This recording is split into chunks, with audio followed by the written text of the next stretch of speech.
Muy buenas tardes. De nuevo con ustedes en un programa más de alto voltaje de cadena radial costarricense. Les habla Mimi Prado y en la compañía de Fausto Amador Arrieta, nuestro analista. Siempre les recordamos que si les gusta nuestro programa, den un like o se suscriban al canal, que eso nos ayuda a llegar a más gente. Nuestro programa de hoy, sabiduría y resiliencia de Irán aceleran el crecimiento de un nuevo orden mundial. Hace una semana, Trump en cadena nacional señaló que entre 3 a 4 semanas está de terminar la guerra con Irán. Estados Unidos intensificará los ataques que podrían llevar a Irán a la edad de piedra, según dijo textualmente. También señaló que Estados Unidos no necesita el estrecho de Hormuz y que lo tomen quienes lo usan. Algo a señalar es que no nombró ni una sola vez a Israel. Analistas militares, sin embargo, señalan que aunque lo niegue, es muy probable que Trump siga preparando una escalada terrestre contra Irán. Hay varias señales como las que son las siguientes: solicitud de fondos extras, el envío de más buques y aviones y el envío sobre todo de más tropas, pero el ejército de élite de Estados Unidos, o sea, el equipo SEAL, la Fuerza Delta y los Rangers. Se piensa que las preparaciones para una invasión durarían entre 3 y 4 semanas, el tiempo que señaló Trump en estas listas para poder llegar y desembarcar en Irán. También señalan los analistas que esto sería el peor error de los Estados Unidos y posiblemente el fin de su hegemonía. Nos preguntamos entonces, ¿por qué siguen adelante con los riesgos señalados y las pérdidas también posibles para Estados Unidos? Creo que Fox News pareciera que dio en el clavo cuando señala el peligro que representa la ausencia de mecanismos de disenso en el gabinete de Trump, porque Trump y su equipo sacaron e eliminaron cualquier voz autorizada que le señalara posibles obstáculos o fallas en el plan por ellos diseñados. Estamos así frente a una narrativa oficial incoherente o con problemas estructurales e institucionales para enfrentar esta guerra. Se están tomando decisiones sin escuchar las voces críticas y sin evaluación, sin medir adecuadamente a sus grandes rivales, Rusia y China.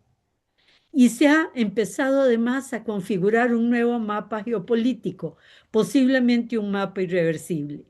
El mundo empieza a reorganizarse sobre la realidad de que Estados Unidos no es confiable por un lado, pero peor aún, que no es invencible.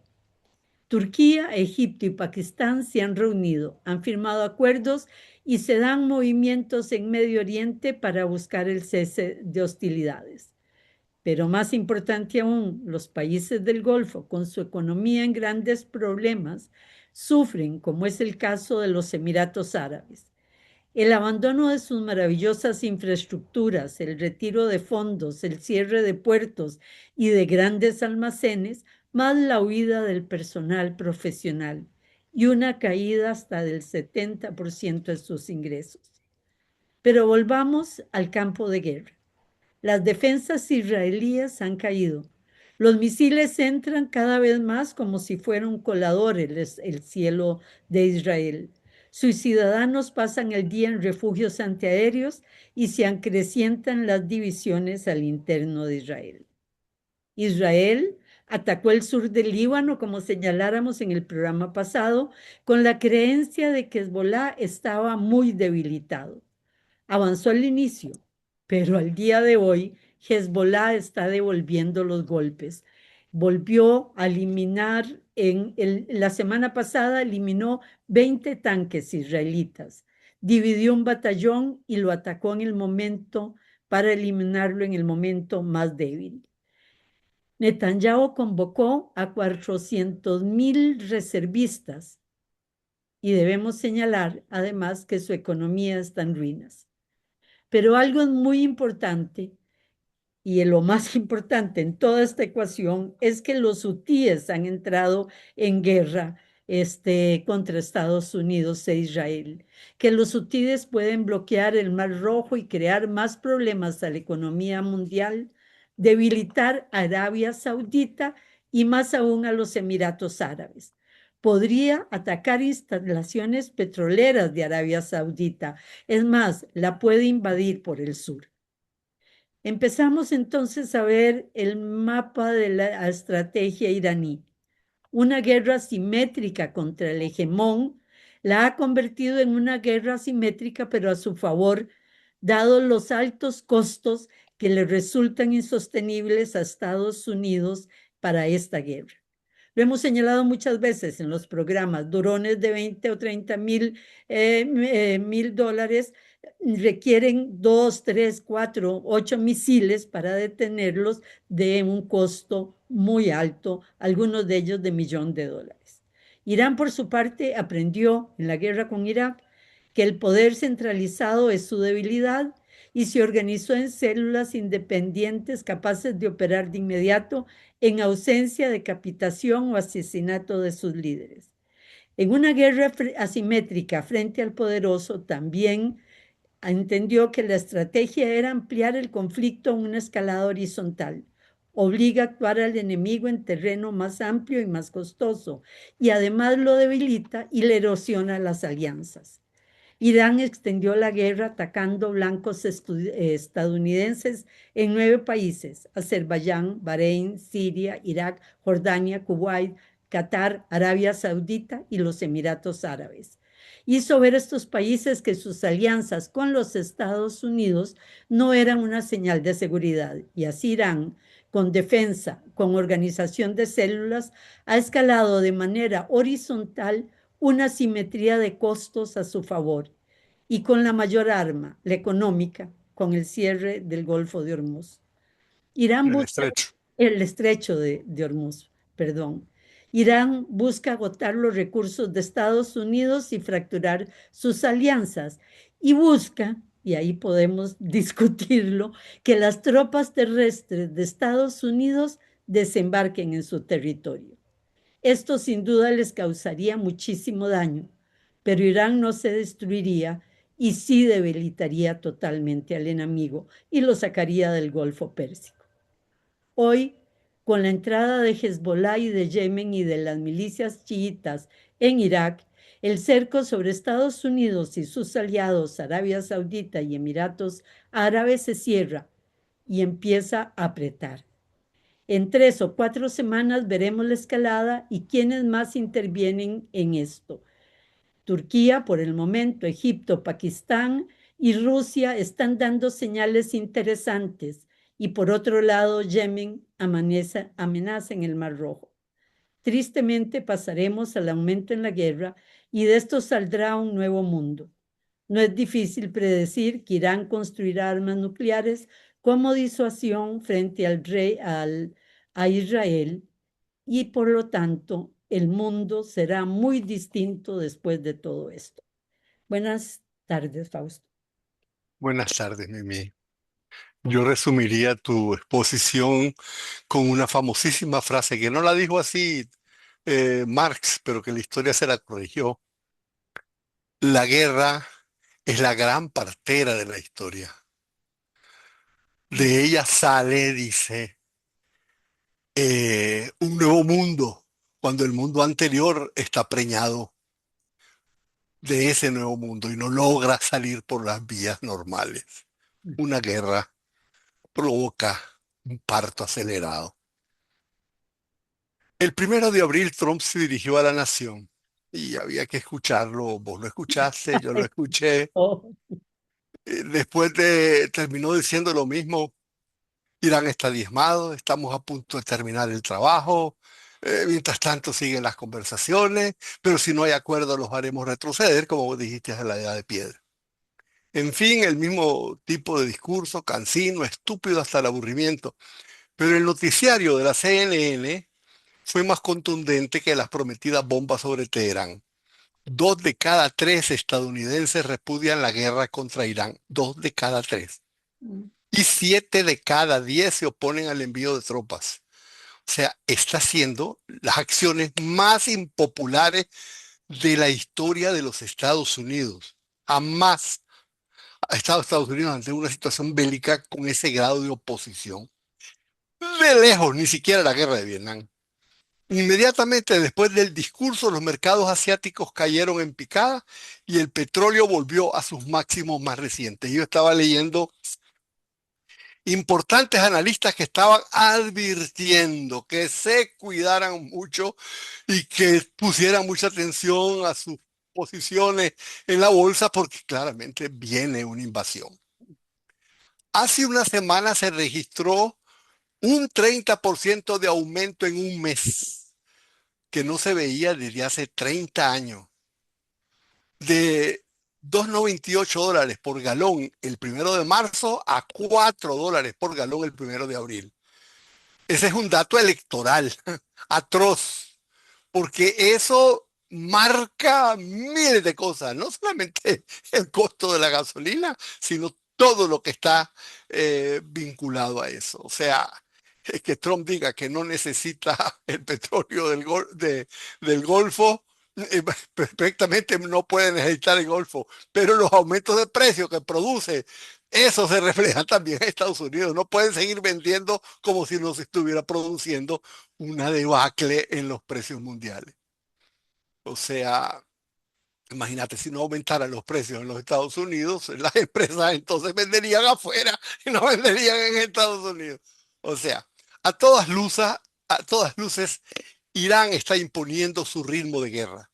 Estados Unidos está perdiendo esta guerra y está a punto de perderla todavía más. Si nunca se debió haber metido en este embrollo que está desbaratando la arquitectura de su hegemonía en Oriente Medio, todavía es más claro que ya debería salirse de ahí. Y él lo está diciendo a cada rato, ya me voy, de aquí me voy. Pero no me Pero dejan. sí, sí, no, no me asustes. Pero se metió en una guerra cuando no debió meterse y no se puede salir cuando le conviene salirse. O sea, no está siendo soberano en sus decisiones. ¿Por qué se metió y por qué no puede salirse? El misterio que se resuelve de dos maneras. Y aquí, o tres maneras. He estado leyendo un poquito y hay quienes dicen que Trump es un genio del mal, que lo tenía todo previsto y que las cosas van de acuerdo con su plan infernal, que realmente llevará a Irán a la edad de piedra. Y hacen una serie de análisis que muestran cómo desde hace meses Trump pidió a las grandes compañías del complejo militar e industrial que aumentaran la fabricación de interceptores y aumentaran eh, todo tipo de armas. Dice que es el plan de él, que todo va de acuerdo al plan y que no está loco. Ese es el pensamiento de Craig Murray, de Eli Al-Hindi y de Aníbal González. Son pensadores respetables. Hay otros que dicen que lo que Trump quería era meterse a Irán para después dejar a Israel colgando de la brocha y desprenderse así de la influencia maligna de Netanyahu. Y eso lo piensan gente tan seria como Andrés Repeto y Jorge Castro. Según ellos, nada es como se ve. Y eso es cierto. Nunca nada es como se ve. Pero tendría Trump que ser más genial de lo que uno pudiera imaginarse para que pudiera fingir lo idiota que se ve. Sería realmente para darle un Oscar. Sus razonamientos, que de todos estos pensadores son respetables, yo los respeto, pero no me sumo a ellos. Otros simplemente sostienen lo que se ve a simple vista. Trump fue empujado a esa guerra por Israel. Es una guerra que va contra los intereses de Estados Unidos y solo sirve a la estrategia del gran Israel.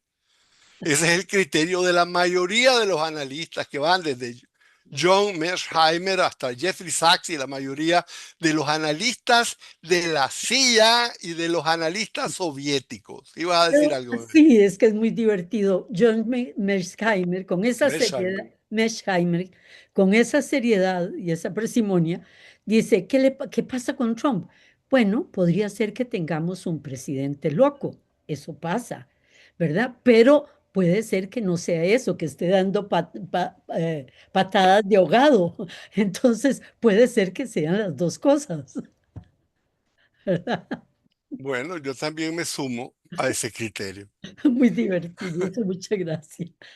Sin embargo, hay una cosa que los tres tipos de razonamiento, todos, unánimes, dicen. Esta guerra ha sido desde siempre un diseño consciente que calza al dedo con el diseño estratégico Israel. de afirmación regional que Israel lleva a cabo desde hace más de 30 años. Es el diseño, lo repetimos, de convertir a todos los países que rodean a Israel en estados disfuncionales, tribalizados, incapaces de ejercer ningún peso regional, de forma que Israel se convierte en la fuerza hegemónica absoluta en Oriente Medio y se expanda territorialmente hasta construir el gran Israel que el embajador de los Estados Unidos en Israel dijo que tenían todo el derecho a hacerlo. Se lo dio Dios, digo. Bueno, ese es el diseño, ese es el plan estratégico formulado en lo que se llamó el Plan Ginón y que Netanyahu ha ido explicando. Hay varios escritos de Netanyahu animando y dirigiendo ese proceso. Pero Israel no tiene fuerzas para cumplir su diseño.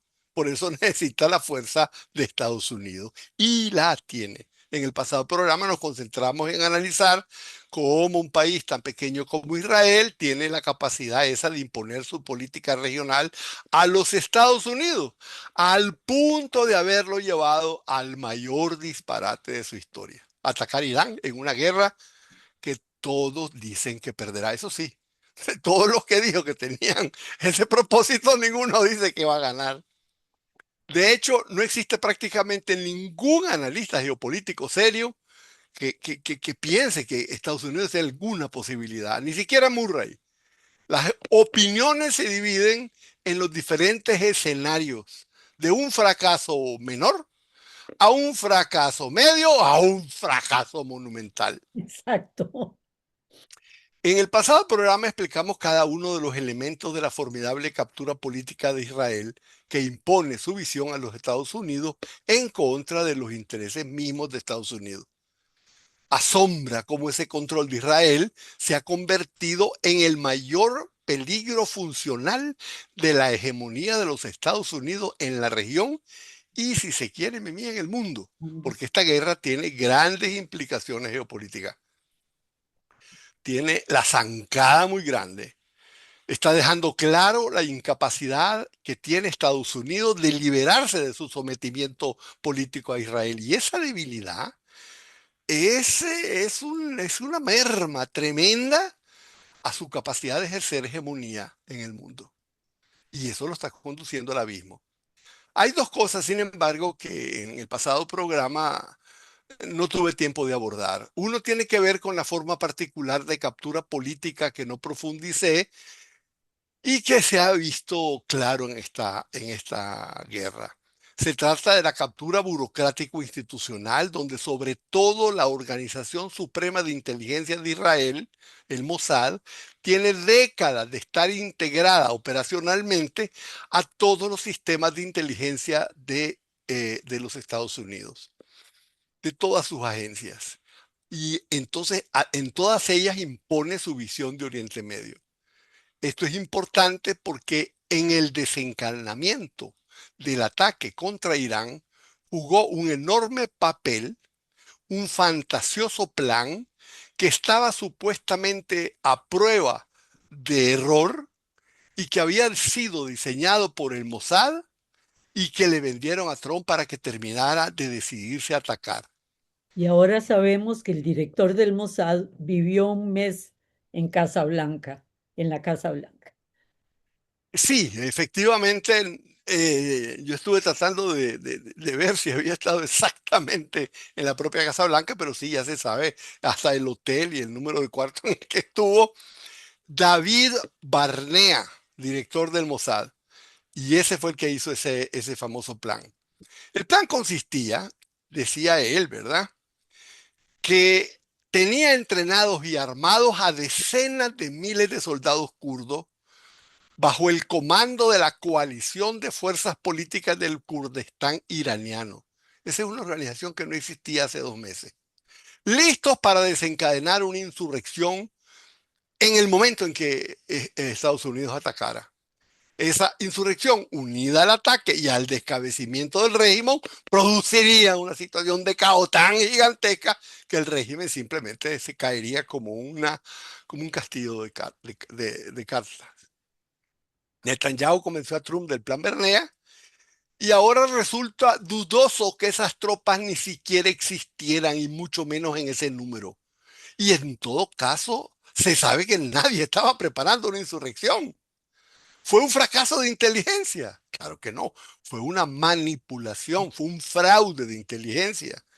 Ahora Trump lo sabe, sabe que le vieron la cara, pero jamás va a salir a decir me engañaron.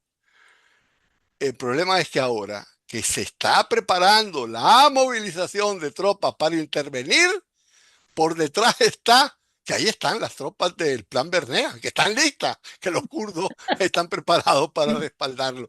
De repente existen, mi vida. Por lo menos los kurdos de Irak puede ser que algo hagan, aunque dijeron que no entrarían. Esa es una forma concreta de la captura política de Estados Unidos, la inteligencia del Mossad que penetra y controla la inteligencia de Estados Unidos. Hay otro aspecto que no pude profundizar y que tiene mucha relevancia. Decía yo un poco en broma y un poco en serio que Israel no dejaría jamás que Estados Unidos fuera grande otra vez. Eso mismo piensan muchos pensadores geopolíticos y entonces discuten bajo qué circunstancias Estados Unidos se podría librar de la captura que tiene Israel sobre su política. En el corto plazo, esta guerra está golpeando fuertemente a Israel y entonces muchos piensan que eso puede tener como efecto una reorientación dinámica, tanto interna dentro de Israel, con cambios políticos interiores, como un debilitamiento de su señorío sobre la política de Estados Unidos, como un impacto fuerte en el propio lobby judío que va a tener diferencias viendo el resultado atroz que está teniendo en Israel. Y si quieren ser mesiánicos, no están contando con que sus políticas van, en vez de reforzar, destruir a Israel. Y eso puede significar un pequeño movimiento de emancipación. Hay señales de total agotamiento y aquí tenemos que Hacer un detenernos. corte. Muy bien, regresamos con ustedes en uno, si acaso 2 minutos. Volvemos. En el cierre, en el corte, Fausto estaba empezando a perfilar las señales del agotamiento de Israel en esta guerra. Así es. El 25 de marzo, es decir, hace una semana, un poco más, la prensa israelí informó que la cúpula militar de Israel había señalado oficialmente al presidente Netanyahu las más severas advertencias en décadas sobre el estado deprimente del Ejército de Defensa de Israel. El jefe de Estado Mayor, Eyal Zamir, informó que los ministros debían de saber que el ejército estaba en vías de colapsar sobre sí mismo debido a un agotamiento que él llamó estructural. Dijo que muy pronto el ejército de defensa de Israel no podría cumplir ni siquiera dentro de Israel misiones rutinarias de seguridad. Samir dijo que la vulnerabilidad material de Israel es crítica, que el ritmo de consumo de misiles interceptores y municiones de precisión, vos lo dijiste, supera totalmente la capacidad de producción nacional y de reposición estadounidense. En su informe publicado la semana pasada, se destaca que la parálisis económica provocada por la movilización masiva, sumada al costo astronómico de mantener el sistema defensivo frente a drones de bajo costo, está empujando al Estado de Israel a una depresión financiera y que está dependiendo de un hilo logístico con Washington y que ese hilo realmente hay que aceptar que se podría cortar en cualquier momento. Bueno, eso fue Samir. A esas advertencias se sumó Yair Golán, ex subjefe de Estado Mayor de la SAAL. Golán representa probablemente al militar de mayor prestigio Mm, y prioriza la viabilidad operativa sobre la retórica ideológica. Es un militar profesional y advirtió, casi igual que Samir, que se está produciendo lo que él llamó agotamiento sistémico. Palabra aquí, palabra allá, es prácticamente lo mismo. Dijo que están operando las Fuerzas Armadas en un estado de fatiga estructural. Explicó que es insostenible operar entre frentes abiertos, que eso tensa la resistencia de los reservistas hasta el punto de ruptura, que el nivel de suicidios en el ejército no se ha visto jamás y ya. ha fragilizado las líneas de suministro. Según el general, la falta de una victoria estratégica pronta y casi imposible está convirtiendo al ejército en un ente reactivo. Dice que ya no tiene la iniciativa y que está consumiendo recursos vitales sin resultados estratégicos y que cada avance no está significando nada en términos de asegurar una victoria. O sea, no tiene claramente sentido de sus acciones. Se puede decir que todo esto se resume en que el ejército no puede sostener una guerra de desgaste prolongada contra Irán. Si la insurrección interna prometida por el Plan Bernea no hace realidad el colapso del régimen iraní. El desgaste de Israel después de 39 días de conflicto ha pasado de una crisis militar a una vulnerabilidad sistémica del propio Estado de Israel. La estrategia de saturación de Irán ha destruido el mito de invulnerabilidad que sostenía la psicología nacional y la disuasión regional. A nivel nacional y a nivel regional, el hecho de ser imbatibles era un elemento que había entrado en el subconsciente colectivo de la región, pero con una economía paralizada por la movilización reservista, un costo de interceptación financieramente insostenible, una población frente a un agotamiento físico y emocional, Y también en está, paralización laboral, porque viven el día en refugios. sí, sí, por supuesto, por supuesto. Y eso empieza a fracturar el consenso social interno. El pilar psicológico fundamental de Israel, la creencia en una seguridad garantizada por el Estado, es la base de la creación de Israel. Israel fue creado para que los judíos tuvieran un lugar seguro donde refugiarse. Esa creencia, esa ideología del refugio del judío ha sufrido una ruptura cataclísmica. Por primera vez desde 1948, la población civil se siente vulnerable, física, económica, social, familiarmente. O sea, los sistemas domo de hierro, Harrow, etcétera, ya no logran enmascarar esa vulnerabilidad. Y eso ha creado una profunda fragmentación sociológica. Un sector se inclina más bien a una radicalización mesiánica. Sí, que venga el fin del mundo como mecanismo de supervivencia, pero el sector, otro sector, crecientemente sucumbe a la fatiga de la guerra. El desplazamiento de cientos de miles de ciudadanos del norte y el sur ha creado una clase de refugiados internos que el resto de la población israelí no soporta. No, no son personas, grupos sociales con los que tengan afinidades. Eso tensa los lazos comunitarios y alimenta protestas antigubernamentales sin precedentes. Ya no hay un ejército del pueblo.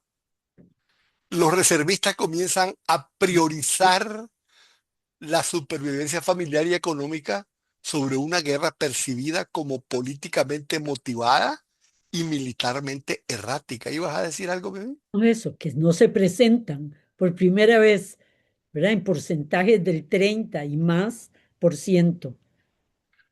En el plano económico, Israel ha pasado de ser una potencia tecnológica a una economía de guerra en estado de emergencia con la movilización de 300.000 reservistas y ahora está pidiendo 400.000 más. Ese es un drenaje de la fuerza laboral en los sectores más productivos, tecnológicos, en las pequeñas empresas, provocando una congelación de la inversión extranjera y una cierta contracción proyectada del PIB, esa contracción ha resultado como una especie de secreto de guerra.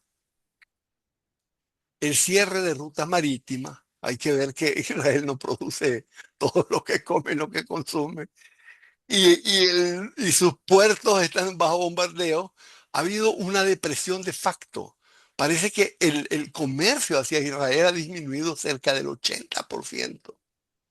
Y sin una transfusión financiera masiva de Estados Unidos, ¿y de dónde va a sacar Estados Unidos para hacer una transfusión de fondos?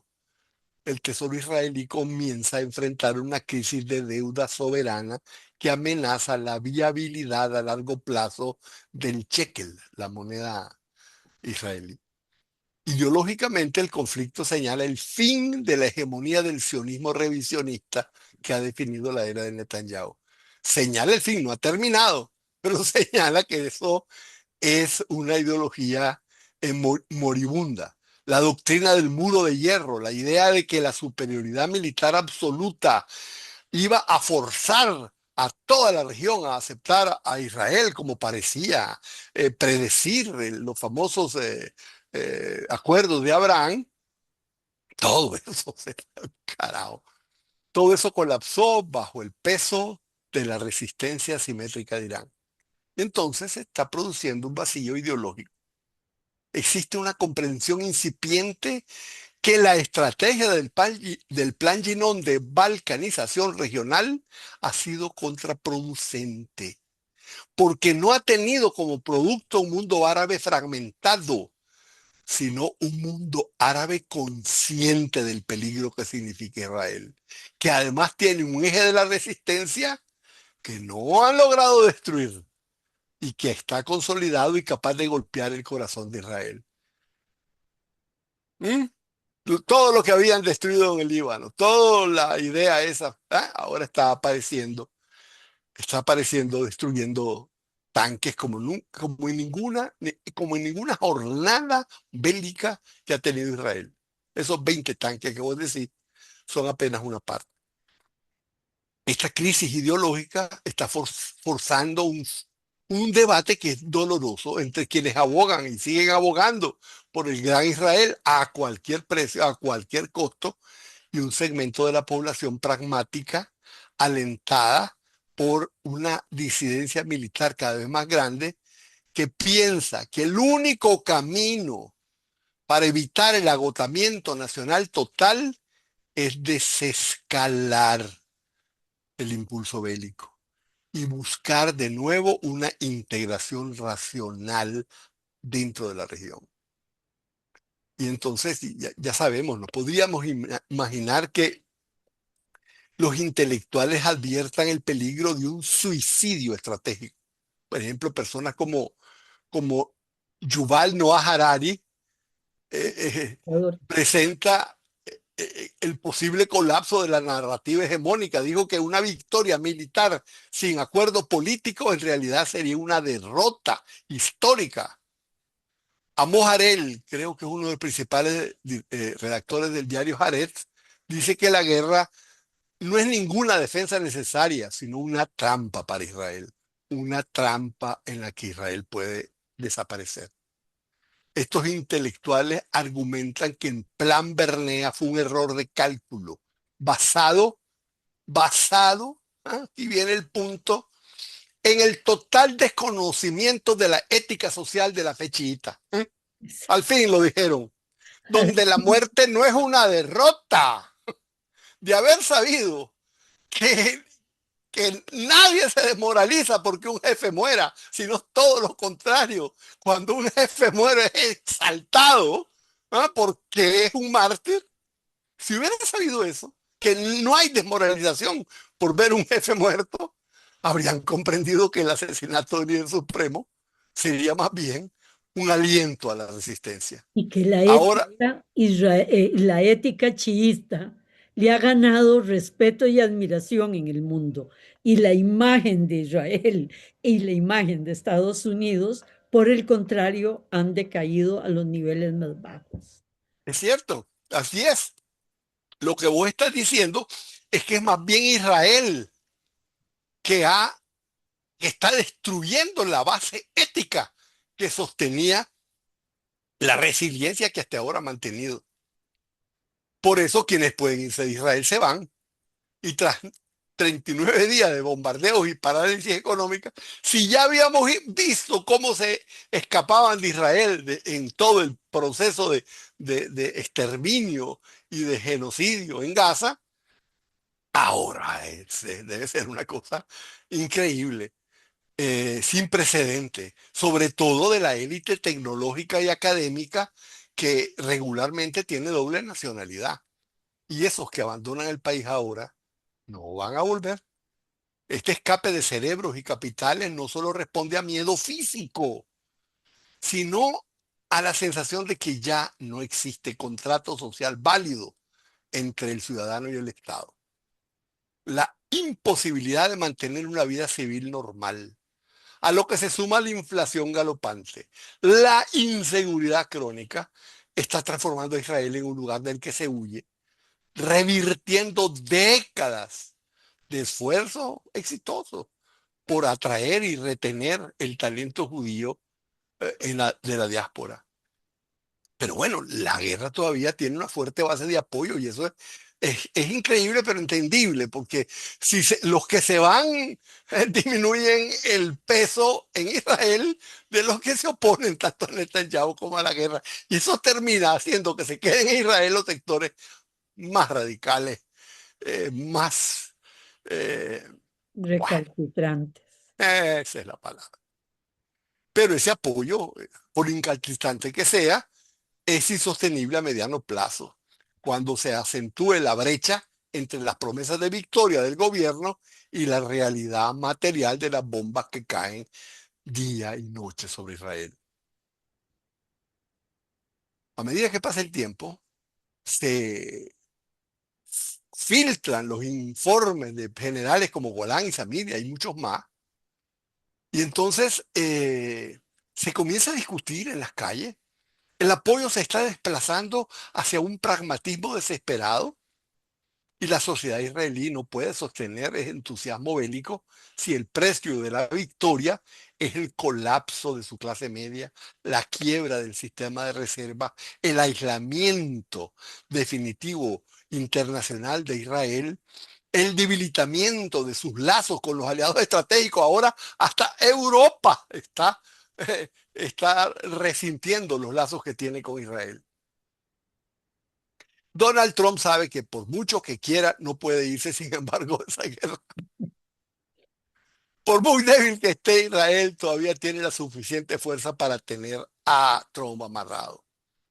La mayoría legislativa bajo captura del lobby judío y del lobby cristiano mesiánico, no le voy a llamar judío, vos me lo has criticado con toda razón, el lobby mesiánico, el lobby sionista, lo despedazaría. Por eso está presionando a la dirigencia israelí para que se mueva hacia una diplomacia de emergencia. El mismo Trump está buscando, ¿verdad? Y el gabinete de guerra israelí dice que existe una, le llaman, mira qué cosa, qué frase más interesante, traición inevitable. ¿Ah? Trump dice, estamos, dice, frente a una traición inevitable. Porque el informe de Samir, de Golán y de muchos otros dicen que el agotamiento estructural del ejército deja a Israel sin capacidad de oponerse realmente al intento que tiene Trump de irse, pero ninguno de los dos ha diseñado qué va a pasar después y cómo van a irse sin llegar a un acuerdo con Irán que no sea bajo las condiciones de Irán. Estados Unidos no está ganando esta guerra. Y no ganarla es perderla. Mira, el ejército le dijo que al comienzo de la operación militar tenían 14.000 14.000 blancos de ataques por bomba. Dice que ya cumplieron 11.000, que le faltan 3.000 y que le faltan unas 2 semanas para hacer esos 3.000. Pues de ahí que dice Trump que nos faltan 2 semanas. Nada que ver.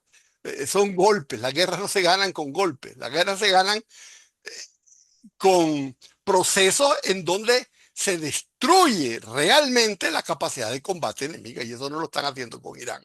No lo hicieron con Vietnam. Yo recuerdo en la época, porque estaba joven, en la época de Vietnam, y cada semana Y lo aparecía hizo la... Alemania con Inglaterra. O sea, es que no, no es el bombardeo el que logra el control de un país. Es correcto, así es. Yo estaba diciéndote que con Vietnam todo el tiempo estaban, cada semana decían que era inevitable que Vietnam se rindiera. Tampoco habían entendido la calidad de la resistencia, del espíritu de lucha vietnamita. Hay armas que no son construidas con, con hierro, con acero. Hay armas que hay armas que están construidas con el alma. Y en este caso Irán tiene todas las cartas. Su resiliencia está empujando a toda la región a una multipolaridad de facto. O sea, la aceptación implícita que está haciendo Trump del control iraní sobre el estrecho de Hormuz implica reconocer a Irán como un agente determinante futuro de la seguridad regional en la que ya no va a estar, no puede estar los Estados Unidos, pero va a estar Israel. Y entonces, ah, ¿cómo bailamos ese trompo sobre la uña? Es un escenario de paz fría forzada por agotamiento. Pero antes de que eso llegue, es claro, yo te mandé hace poco una advertencia a todos los inversores de mercado de que se preparen todos los que tienen posiciones en minerales o en recursos, etcétera, que se preparen porque viene con toda seguridad una intervención militar sobre el terreno.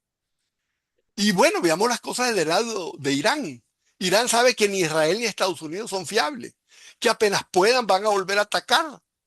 Y entonces Irán, que va a quedar muy golpeado, en un próximo ataque los enemigos vendrán mejor preparados. Necesita acabar el problema de una vez por todas. Por eso ahora que está en la mejor posición de su historia para hacerlo, no aceptará acuerdos parciales. Te quiero decir, Mimi, que después de junio, del junio en donde revelaron las capacidades de la resiliencia iraní, Trump se reunió con los principales segmentos del complejo militar e industrial y ordenó, no se sabe el volumen, pero un volumen gigantesco de TAD, de interceptores, de todo. O sea, llegaba a esta guerra mejor preparado. Ahora resulta que no estaba tan bien preparado, pero Irán no puede arriesgarse que en la siguiente sí lo esté. Ese es el núcleo de la trampa de la resiliencia que ha descolocado al Pentágono y al Mossad, que lo ha dejado fuera de onda. Y entonces Irán ha pasado de una postura defensiva estratégica a una ofensiva existencial. Su premisa la impone un imperativo categórico. Si no vence ahora, después puede morir. Así que su consigna debería ser, no la tiene, pero creo que debería ser victoria o muerte. O sea, o gana o después muere. No es un capricho, es una realidad existencial. Son, Para Irán, el éxito de estos 39 días no es un activo para negociar, sino la prueba física de que el orden anterior puede ser cambiado. Entonces, Teherán opera bajo la convicción que así como ni Washington ni Tel Aviv son interlocutores fiables, cualquier propuesta de acuerdo parcial será una maniobra dilatoria para rehabilitar la capacidad operativa de ellos, reponer inventarios, interceptores, adaptar las tácticas menos costosas, volver a adaptarse, subestimar menos a Irán, en fin. Y entonces Irán puede estar colocado la siguiente vez en una posición realmente perdedora. Por eso la estrategia iraní ha girado hacia una presión sistémica ya. Irán entiende que si permite que el conflicto se detenga sin un acuerdo estratégico, el próximo ataque será ejecutado con una inteligencia corregida, y una capacidad tecnológica aumentada. Cualquier paz temporal de ahora será para Irán un suicidio diferido. Irán entonces siente que está en la mejor posición de su historia para operar una ventaja tridimensional que no puede desperdiciar. La saturación asimétrica en el frente militar, el control absoluto en el frente económico del estrecho de Hormuz y el poder regional que le está demostrando a todo el resto de los agentes activos de la región. Y creo que desdichadamente el tiempo nos dio. Como siempre. Muchas gracias, Fausto, y a todos ustedes por acompañarnos. Les recuerdo el like y si pueden inscribirse en nuestro programa y nos vemos la próxima y oímos la próxima semana. Buenas tardes.